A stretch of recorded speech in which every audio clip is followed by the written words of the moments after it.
do you feel about fighting here at home in Vegas? I mean, is that nice to be able to sleep in your own bed and not have to travel?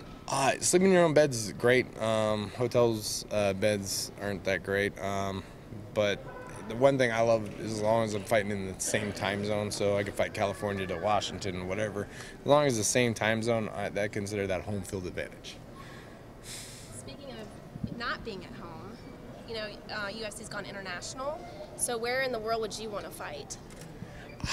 I like Las Vegas. Internationally, you pay different taxes, so we're going to stay in Vegas because there's no income tax here, and that's pretty much where I'd like to keep. Like, I'm not a businessman, but I know you don't want to fight anywhere else unless you're going to make more money, and then you can pay more taxes. That's fine, but it's senseless to pay taxes for something that you're only there for a day. If you had to pay taxes, where would you fight in the world? Vegas, because I pay IRS taxes, my federal tax.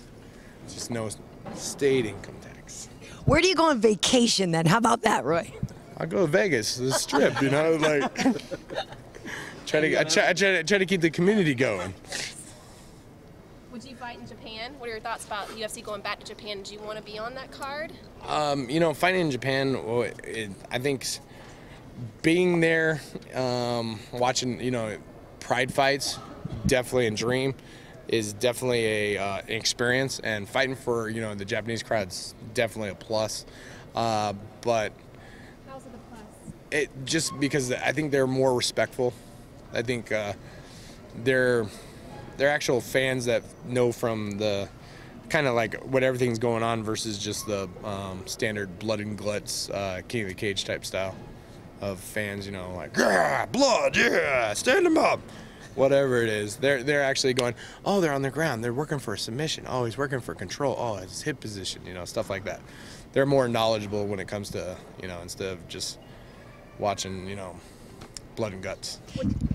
Last question. Yeah. Would it be weird fighting in front of a silent crowd? Because I heard they're really quiet. Is that weird? No, it's actually great. It's I'd say it's probably, it's very similar to like fighting in front of, I've fought in a couple things, like from Bow Dog to fighting in the Tough House. It's like, it's good because you can hear all the coaches and you can listen, and it's basically just you versus the guy versus you, the ref, and, you know, a couple other people, judges, you know, where they can kind of influence what's going on. So I'm asking this of all the fighters. How do you feel about the loss of the Gladiator opening to the UFC shows? I guess who cares? I don't really. I just wanted to ask you that. It really doesn't matter. I'd rather see, you know, more of a telltale of like what the fight's coming up.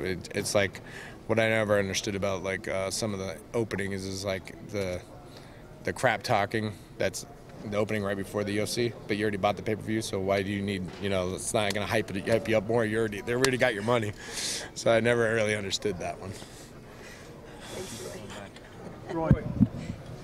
Roy, how's, you know, being UFC, being mainstream now on Fox, and, you know, going international, what has the journey been like since the days of the IFL? You know, it's like it's MMA. It's like you know, it's the same, a little bit more. You know, you got a little more publicity.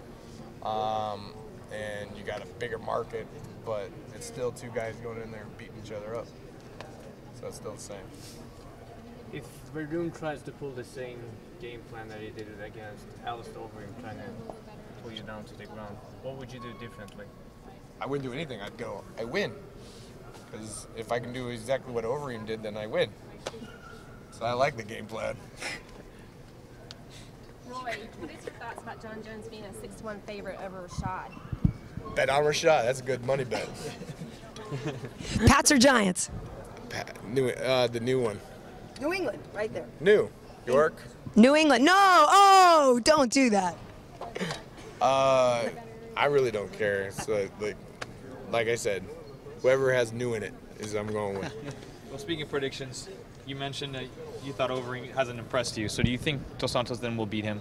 I think Overeem is, you know, he does really good at what he does. You know, he's a good striker. Ground, maybe not so much. Great knees, great, you know. But we're talking about Dos Santos here. He's, you know, just knocks people out. And for me, I can't go against Dos Santos. I think, you know, he's still the guy to beat, and you know, and right now, hopefully he's just holding my belt right now, and he won't lose it to Overeem. How many fights do you think maybe you need then to get to that spot? You know what? Anything can happen. I can hypothetically, I could probably lose Saturday and then get a title shot just because there's all the heavyweights tend to have boo-boos and stuff like that. So you never know. Like, I mean, some guys take a year and a half to fight for their belt, and then there's 6 months. So everybody's been hurt. I think just all depends. What fights stick out moving forward in general? You know, not keeping the belt aside, that you would want to take? The belt. That's really usually whoever's going to get closer, or who's ever going to make me more money and take care of my family. That's usually the fights that, you know, you really care about, versus because we're in the business of making money, so I'd like to make money. That's why I go to work. Roy, can we expect any surprises on weigh-ins? You know what? I haven't thought of anything this time, because nobody really cares about my weight. I mean, it's just, I think that's in the past. I think we've moved on, and now I'm just prettier. Thanks, Roy. Anybody else? Do you think Rampage is going to beat Vader in Japan? Do you think his heart's still in it? What are your thoughts Vader? on Rampage? Vader? Darth Vader? Yeah, Darth Vader. You know what? I think it's a good matchup. I think stylistically, it makes it very interesting because you got two decent wrestlers. Rampage doesn't wrestle very much, but he's a great wrestler when he wants to wrestle. So I think it's one of those, you can definitely see a knockout. And I think that's the stylistically, like, that's like a Fox card fight, you know, where you can see some, you know, good knockouts there, you know, something that lasts longer than a minute, but longer than less than 15. I'm good. Everybody good? Cool. Thank you.